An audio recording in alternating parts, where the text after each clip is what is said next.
निम्नलिखित को दशमलव के रूप में लिखिए। जो सवाल बोल रहा है निम्नलिखित का मतलब क्या होता है, नीचे लिखा गया, निम्न यानी नीचे, नीचे जो लिखा गया है इसको हम दशमलव के रूप में बदलिए। फिर सवाल पूछेगी हमसे, ये नीचे लिखा हुआ है हमारे पास, इसको दशमलव में बदल लेते। देखो लॉजिकली आपको समझ में आ रहा है कि 20 और 9 तो 29 होता ही होता है, तो इन दोनों में तो कोई दशमलव होगा नहीं। आप सभी ऑप्शन में देखोगे तो 29 तो आगे आ ही रहा है, तो ऑप्शन तो पहले से गलत हो गया क्योंकि 20 लिखा हुआ है, तो 20 तो पॉसिबल है ही नहीं।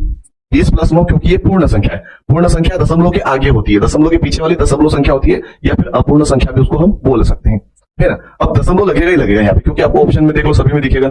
और हम यहाँ पे देख भी रहे कि 4 के बटे में हमारे पास 10 बचा है अब, और एक बचा है हमारे पास 1 के बटे में 100 बचा है, बीच में प्लस है, कोई दिक्कत नहीं, ठीक है। तो मैं यहाँ पर ऐसे बता रहा था, आप देखो ध्यान से, 20 प्लस 9 प्लस 4 के बटे में 10 प्लस 1 के बटे में 100 लिखा गया है। इन दोनों को जोड़ लेंगे तो 29 हो जाएगा, सिंपल सी बात है। प्लस लगाएंगे, 10 में 4 में 10 का भाग देंगे, इसका मतलब क्या होता है, एक संख्या के बाद दशमलव लग जाना, समझ में आ गया सभी को। और 1 में 100 का भाग देना मतलब क्या होता है, 2 संख्या के बाद दशमलव लग जाना। जितने जीरो होते हैं उतनी संख्या के बाद पीछे से दशमलव लगा दो। इसमें एक जीरो थी, एक संख्या हमारे पास थी 4, तो 4 के पीछे में दशमलव लगा दिया, जीरो आगे रहता है दशमलव के, ध्यान रखिएगा।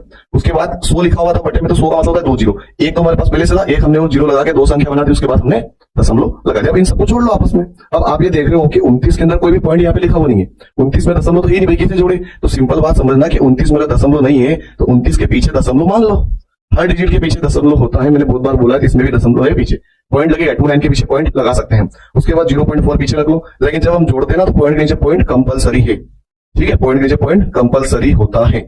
बस ये हो गया। देखो तीनों पॉइंट लाइन से हो रहे, बिल्कुल हो रहे, इन तीनों को जोड़ लो। 1 और 0 कितने होंगे, 1 ही होगा, 0 4 0 मतलब क्या हो, 4 होगा, आगे क्या आ जाएगा, 9 का 9 आ जाएगा, और 2 का 2, 29.41, 29.41। ऑप्शन नंबर ए हमारा बिल्कुल सही होगा कि नहीं होगा, बिल्कुल हमारा ऑप्शन नंबर ए बिल्कुल राइट आंसर है, ठीक है। समझ में आना चाहिए सभी को, पसंद मतलब समझ में आती है चीजें, तो कमेंट भी क्या करोगे, सर बहुत अच्छा लगा, समझ में आया, जो भी उचित लगे आप लिखा जरूर करें, अच्छा लगता है। और आप लोग कहां से हो, कहां से देख रहे हो, ये भी मैसेज तो करो, क्योंकि हम शुरुआत है, अभी तो हम बहुत सीखेंगे, है ना। पूरा साल जुड़ेंगे, एक दूसरे से कनेक्ट रहेंगे, तो